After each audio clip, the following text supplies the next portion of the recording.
होना, भगवान की प्राप्ति होना, दुखों से छूट जाना, सदा सदा के लिए दुखों से पिंड छूट जाना, ये भगवान के भजन का फल है। तो हमने 3 बातें बताई। भगवान से चाह पूर्ति करने के लिए भगवान की जो भजन शैली है, व्रत है, उपवास है, तीर्थ यातन है, दान पुण्य है, इनको करें तो हमारी कामनाओं की पूर्ति होगी।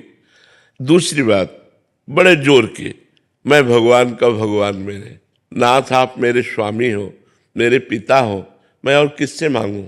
ये अपनापन, ये बहुत जोर की बात है। भगवान के होके अपनी आवश्यकताओं की पूर्ति करना।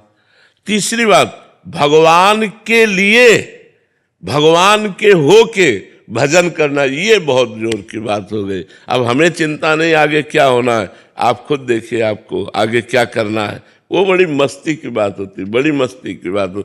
कदम कदम पर प्रभु की कृपा और प्यार दिखाई देता है कि हमारे प्रभु कितना हमें प्यार करते हैं।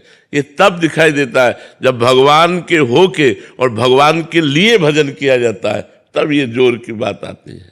महाराज जी, अधिकतर तो ऐसा ही है कि मतलब कामना की पूर्ति हो जाए इसलिए भगवान। हाँ, प्राय ऐसा। लेकिन हमारी कामनाओं की कभी पूर्ति हो नहीं सकती। एक कामना पूरी होती है तो 2 कामनाएं खड़ी हो जाती हैं, 2 पूरी होती है तो 4 खड़ी हो जाती हैं। कामना ही पूरी शांत हो जाए, वो भजन का फल होगा कि अब कोई कामना नहीं। जाहि न चाही कबहु कछु, तुम सन सहज स्नेह, बसहु निरंतर तासुर, सो राउर निज के। जिसे कभी कुछ नहीं चाहिए, सब कुछ व्यवस्था भगवान अपने आप करते हैं। चाह की कोई जरूरत करने की नहीं है, केवल भगवान के होने की जरूरत है, भगवान के भजन करने की जरूरत है, गंदे आचरणों के त्याग की जरूरत है। तो इसलिए हम कहते हैं 3 पद्धति है। एक तो है करके भगवान से लेना, एक है होके भगवान से लेना, और एक है लेने की इच्छा ही ना रखना, केवल भगवान के हो जाना। तो सब अपने आप हो जाता, सब अपने आप व्यवस्था हो जाती है। इसलिए हम कहते हैं भगवान के हो जाओ, भगवान के हो करके फिर देखो कैसा आनंद जीवन में है।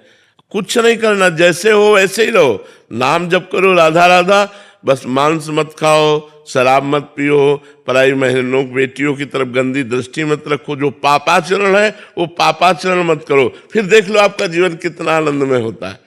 भगवान ने आनंद के लिए मनुष्य शरीर दिया है, पशुओं को कर्म भोग के लिए दिया है। मनुष्य शरीर नए प्रारब्ध की रचना के लिए मिला है, मनुष्य शरीर भगवत प्राप्ति के लिए मिला है, मनुष्य शरीर मोक्ष के लिए मिला है, इन गंदी बातों के लिए नहीं मिला है। सूरभि जी।